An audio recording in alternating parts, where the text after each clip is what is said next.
North London derby the day after. I did record a video the other day, but there's a problem with it for some reason, so it wouldn't upload.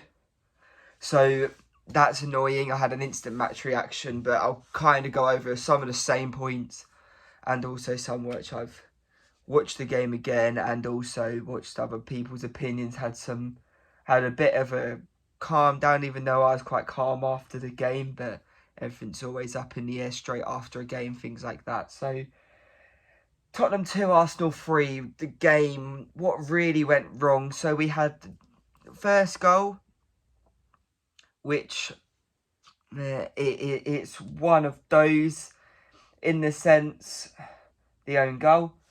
We're looking at the small detail, Andrew's saying it a lot, but when you look at it, the build-up to the corner was wrong. It was rushed playing out from the back. Vicario's put the ball behind Mickey van der Ven, who's then tried just to get rid and try force a pass rather than play a pass, which is then went nowhere near Davies really, so then it's went to Arsenal. They've been able to play a ball quickly because Mickey van der Ven's now leaving them on side, and then they got the corner from that, I believe it was a Romero recovery challenge. From there, they get the corner. Højbjerg gets the wrong side of Tomiyasu. He tries to still clear it, goes over him, nods it in, front post. It was quite funny, so I was showing my dad the game, like the highlights after. My mum was watching it. And she was like, oh, that's a really good goal for Tottenham. And then I had to explain to her that it was in our own net. So yeah, that's a little bit annoying. So yeah, 1-0 there. Then you had the whole controversy of Mickey van der Ven scoring. It's a funny one because I can see it from both ways. I can see how you could see that it's 2 deflections, but you can also see that, I believe it's Tomiyasu involved again, has put his body towards the ball. So you could say that that's an intent of playing the ball and he's played it into his own player. And then it's went through on goal, similar to the Tottenham-West Ham game where that happened with Romero. And I'm not sure who he kicked it into. Might have been Van der Ven, I'm just assuming just because centre-back partnership, but I'm not sure. Then obviously Van der Ven gets through and is pretty much his elbows offside. It's irritating because the point of offside was to stop people goal hanging. Offsides now came 2 millimetres. I've always been of the opinion, not of the semi-automated offside, but I feel like it should be a linesman doing it. And then if the linesman can't see it, it goes to VAR, and VAR checks for daylight or sunlight. I forget which one they used to call it. But just so there is an actual clear view between the defensive player and the attacking player, so you can see some sunlight between the 2 players. I believe that should be how VAR is used, because then it's more clear and obvious rather than zooming in. It's one of those, especially with the frames per second of our cameras. There's not enough cameras on the football pitch, so then it's always based on angle, so you can't always tell as well. And also, it's just a little bit annoying. So you had that then. Ooh, sorry about that. Then you have the counter-attack, which is another small detail, and Andrew was talking about in the interview, small details, lots of jogging back. They went to the far right. Davies covered central, just try to stop the pass rather than stop the man. Davies should really move over, and then we put a player, I believe it was Van der Ven and Romero, so we had kind of the back 3. It was more of the elbow sort of back line where one goes forward, one tucks in. Then you had Davies central, Van der Ven central, Romero ball side, rather than man mark middle and ball side. They've got it to Saka. He's had freedom to run. He's run at goal, and then he's changed direction quickly, which has caused Davies to slip. His body position's wrong, and he's tapped it in. 2-0. Little bit of heads gone at the moment, but yeah. You have the Romero headers, where you're looking at one slightly goes past the post, one hits the post. And then you have the Havertz header from a corner, another set piece conceded. You can look at it in the sense of it's a foul on Van der Ven. I don't personally think it's a foul. I think it's just strength. I think it's more Romero. He should have been more goal side. He's flat-footed. He's behind the player. Yes, you can look at Chelsea got a goal disallowed for that the other day, but I just don't think it's a foul. So 3-0 half-time. You're hoping we can get one before the half, but we don't. Obviously, there's a massive, I'd say, a lot of vocals in the change room at half-time. I can't imagine Ange just sitting back and being like, oh, unlucky lads. Come out second half. We get the goal from a high press. Sorry, I'm well tired today. I don't know what's happened. High press where Romero is at the edge of the D, gets the ball and taps it in. Really unlike for a centre-back to do that, but fair enough. And then you have the Son penalty where it's an obvious penalty. Michael Oliver, I believe, the referee doesn't see, even though he's a yard away, and Davies has been literally kicked in the groin, and you can't get any more obvious than that. Doesn't call it, has to go to VAR, but he knows that he's messed up because he only looks at VAR for like a second and then calls it. So you know he's made the mistake. He's just trying to pretend he hasn't seen it. So you don't know if he actually saw the Kulusevski one and it just hasn't went to VAR, things like that. It's just a little bit dodgy after seeing all of that. The Kulusevski one, I think he's just got to be less honest and just go down. So where it's went wrong, there's lots of little things. So we spoke about body positioning of Davies.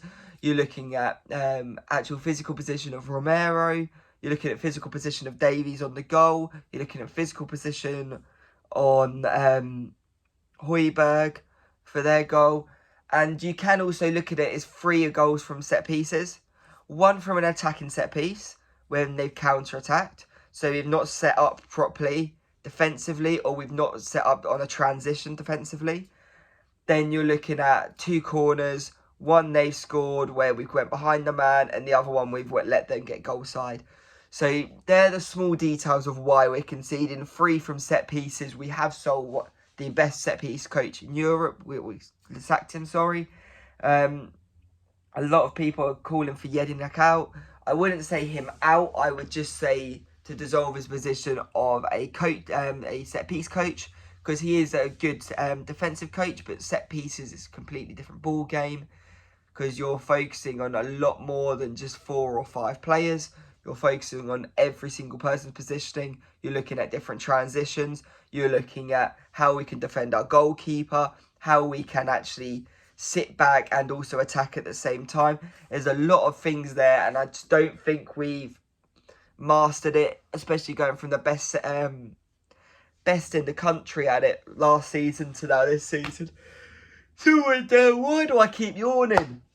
But overall, I think there's Ange said something perfectly which describes the game, and it was alright performance, bad outcome, and you can't disagree with that. More possession, more shots, more XG, more field tilt, which I don't really get.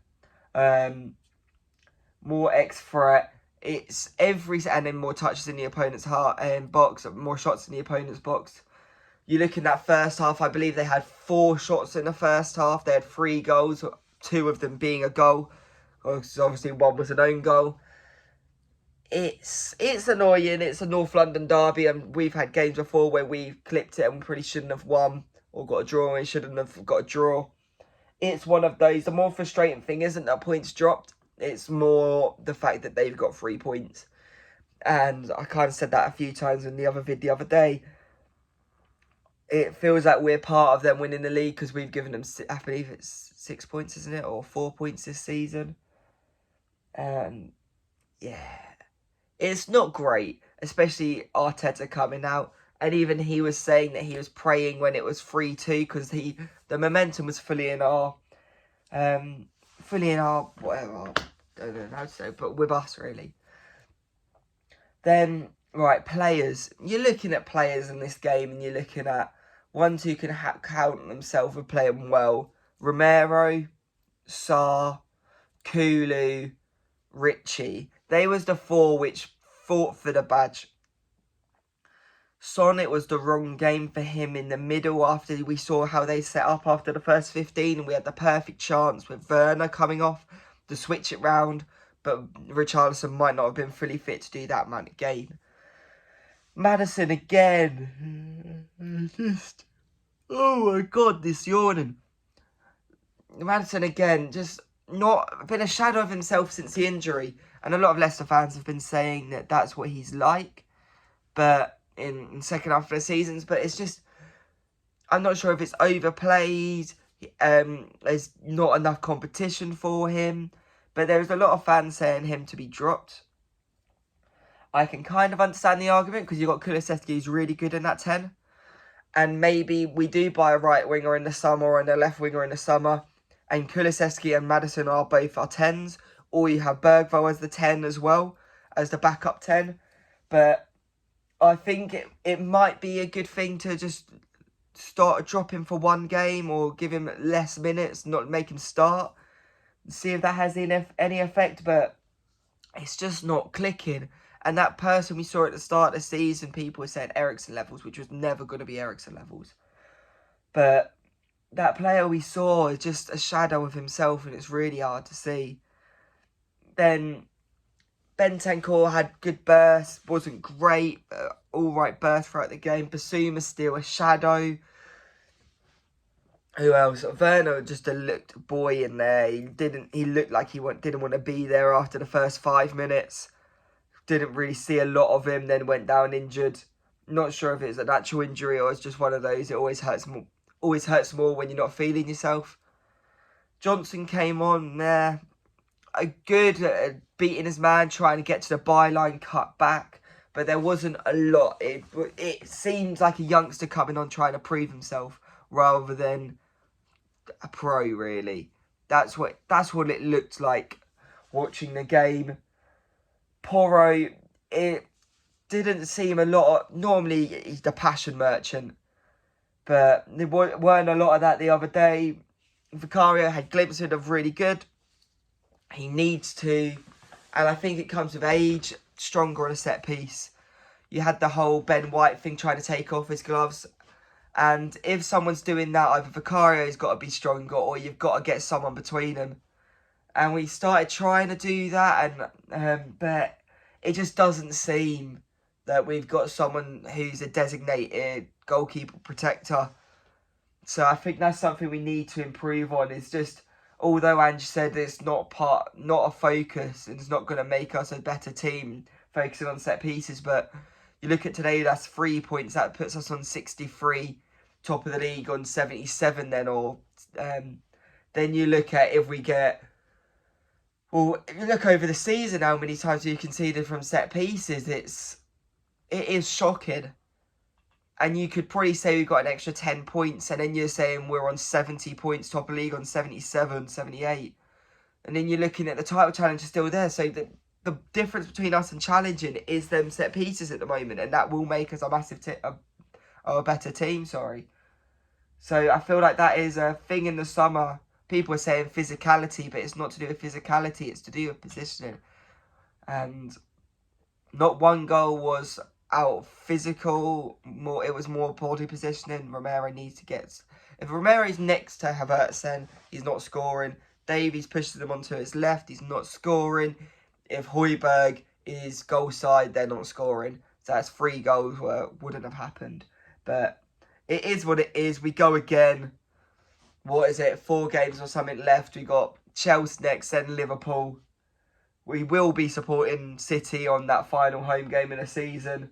And yeah, let me know what you thought of the game. Let me know what you think is going to happen. Chelsea, there should be a prediction coming up and also a predicted lineup. Then there'll be an instant match reaction, day after reaction. Then it'll be the same with Liverpool. That's sort of the vibe I'm going to go for now on the channel, to try and get more videos up. So it'll be 3 or 4 a week.